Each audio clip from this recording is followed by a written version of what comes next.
Present में आपकी क्या कंडीशन है और किस तरीके से रेगुलरली धीमे धीमे धीमे आप इम्प्रूवमेंट करते हैं। वो जर्नी जिसका 0 to 160 तक कैसे पहुंच सकते हैं, कोई एक्स्ट्रा एफर्ट्स नहीं लगने वाले, बस छोटे छोटे से इंक्रीमेंट्स करके बेटा आप अपने मार्क्स को एनहेंस कर सकते हैं। डियर स्टूडेंट्स, आज अपन लोग बात करने वाले इस वीडियो में कि फिजिक्स जो बच्चे नीट की तैयारी कर रहे हैं 2025 में अपना एग्जाम देने वाले, फिजिक्स में कैसे बेटा अपने स्कोर को बूस्ट कर सकते हैं। और मैं आपको बताऊंगा आज बेटा वो जर्नी जिसमें 0 to 160 तक कैसे पहुंच सकते हैं, आज प्रेजेंट में आपकी क्या कंडीशन है और किस तरीके से रेगुलरली धीमे धीमे धीमे आप इंप्रूवमेंट ला सकते हैं। तो बहुत ही ध्यान से सुनिएगा, समझिएगा। 2 से लेकर 3 ट्रिक बताने वाला हूं जिनको आपको अप्लाई करना है, जिनमें आपके कोई एक्स्ट्रा एफर्ट्स नहीं लगने वाले, बस छोटे छोटे से इंप्लीमेंट्स करके बेटा आप अपने मार्क्स को एनहेंस कर सकते हैं। तो आइए बात करते हैं फिजिक्स में। पहली प्रॉब्लम क्या है? पहले तो फिजिक्स में प्रॉब्लम ये है कि बच्चा जब फिजिक्स में क्वेश्चन करता है तो उसकी पहली प्रॉब्लम सर होता ही नहीं। फिजिक्स में क्वेश्चन करता है होता नहीं है, फिजिकल केमिस्ट्री क्वेश्चन करता है होता नहीं है। तो क्यों नहीं होता है? टीचर बोलता है मॉड्यूल्स लगाओ, क्वेश्चन प्रैक्टिस करो, सर होती नहीं है। तो पहले तो आपको अपना गिव अप नहीं करना है। ध्यान से सुनना, मैं आपको फिर ट्रिक बताऊंगा कि ट्रिक क्या है, लेकिन पहले आप कुछ बेसिक बातों को समझिएगा बेटा। पहले तो ये माइंडसेट करो कि हम यहाँ आए क्यों हैं, हम यहाँ क्यों आए, हम इस नीट की जर्नी में क्यों हैं।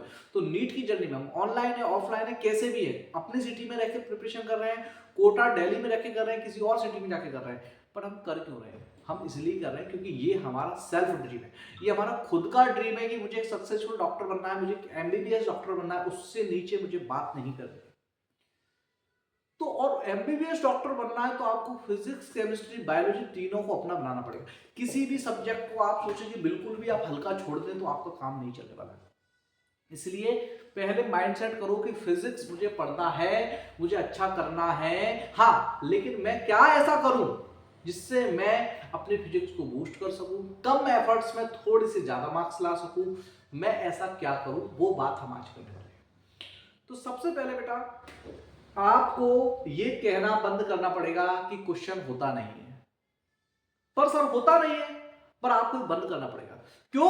क्योंकि बेटा जब आप क्वेश्चन को सोल्व करेंगे, जब आप क्वेश्चन को करेंगे तो फर्स्ट टाइम में क्वेश्चन आपसे नहीं होगा, सेकंड टाइम में क्वेश्चन आपसे नहीं होगा, फर्स्ट टाइम में नहीं होगा, सेकंड टाइम में नहीं होगा, थर्ड टाइम में क्वेश्चन आपसे नहीं होगा। मैं आपको कमिटमेंट कर रहा हूं बेटा, अगर कोई बच्चा किसी क्वेश्चंस में एक बार, दो बार, तीन बार अपने एफर्ट्स लगा लेगा, फोर्थ टाइम होगा होगा होगा। लेकिन यहाँ बच्चा कहेगा तो क्या सर एक क्वेश्चनों में सर हम ऐसे ही लगे रहेंगे क्या, हमें और कुछ नहीं करना है क्या? नहीं, आपको हमेशा नहीं लगे रहना है बेटा। ये आपकी साइकोलॉजी को डेवलप करने का तरीका है, आपकी साइकोलॉजिकल अप्रोच को डेवलप करने का तरीका कि आप जब क्वेश्चंस करते हैं बेटा तो प्रॉब्लम कहाँ आती है कि आप सोच नहीं पाते कहाँ से स्टार्ट करो। लेकिन जब आप कुछ पर्टिकुलर सिलेक्टेड क्वेश्चंस को आप पकड़ लेते हैं और उनके थ्रू अपनी सोच को डेवलप करते हैं, उनकी अप्रोच को आप अपनी डेवलप करते हैं, तो वहां से आपकी अप्रोच डेवलप स्टार्ट होती है। और वो होती है बेटा कब? जब आप पर्टिकुलर क्वेश्चन प्रैक्टिस शीट, बहुत ज्यादा नहीं, एक छोटी सी क्वेश्चन प्रैक्टिस शीट में अड़ जाए कि मैं इस क्वेश्चन प्रैक्टिस शीट को जरूर करूंगा, इस चैप्टर की शीट को जरूर करूंगा। जहां प्रॉब्लम आएगी मैं मॉड्यूल खोलूंगा, नोट्स खोलूंगा, थ्योरी खोलूंगा, एनसीईआरटी खोलूंगा, लेकिन मैं इस क्वेश्चन को जरूर करूंगा। फिर भी नहीं होगा, सर ने जो मिलते जुलते क्वेश्चंस कराए उनको देखूंगा, बट मैं इस छोटी सी क्वेश्चन प्रैक्टिस शीट को जरूर करूंगा। मैं आपको कमिटमेंट कर रहा हूं बेटा, 15 डेज की आपकी ये जिद करके देखो एक बार, 15 डेज की आपकी ये जिद, उस जिद में एक शब्द है कि गिव अप नहीं करना है, गिव अप नहीं करना, करके रहूंगी। मैं आपको कमिटमेंट कर रहा हूं बेटा, 16th डे में आपके अंदर स्किल आ जाएगा। आपको लगने लगेगा सर मैं समझ गया इस क्वेश्चन में क्या करना है, इसमें 2 चीजें अननोन है और एक चीज को निकालने के लिए उसने हिंट दिया, दूसरी के लिए फॉर्मूला यूज करेंगे। आपको बेसिक पैटर्न समझ में आ जाएंगे। आप फंस गए ट्रिग्नोमेट्री में, उसी टाइम पे ट्रिग्नोमेट्री खोलना है, ट्रिग्नोमेट्री के उस कॉन्सेप्ट को देखना है। आप फंस गए वेक्टर में, वेक्टर के नोट्स खोलना है, थोड़ा सा पढ़ना है।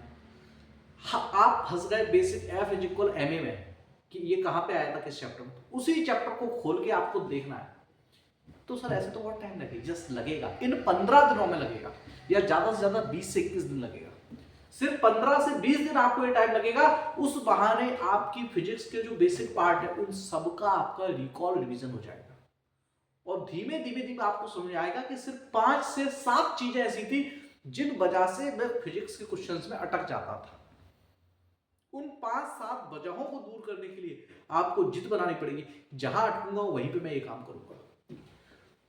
सबसे पहले तो ये जिद, और दूसरी बेटा मैं जो आपको बात बताने वाला हूं वो बात है बेटा फ्लैश कार्ड। आपको फ्लैश कार्ड मेथड यूज करना पड़ेगा। अभी फ्लैश कार्ड मेथड में क्या, देखो क्या होता है फिजिक्स में, जब सर आपको पढ़ाते हैं तो सर ने कोई एक फॉर्मूला बनाने के लिए उसके बारे में 4 बातें बताई, कैसे वो फॉर्मूला बनाए, ताकि आपके दिमाग में थीम डेवलप हो, ताकि आप अप्रोच को समझें, ताकि आप उसके डेप्थ लेवल की कोशिश को कर सकें।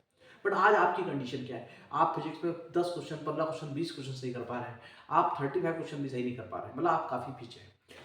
तो उस कंडीशन में पहले आपको सहारा लेना पड़ेगा फ्लैश कार्ड का।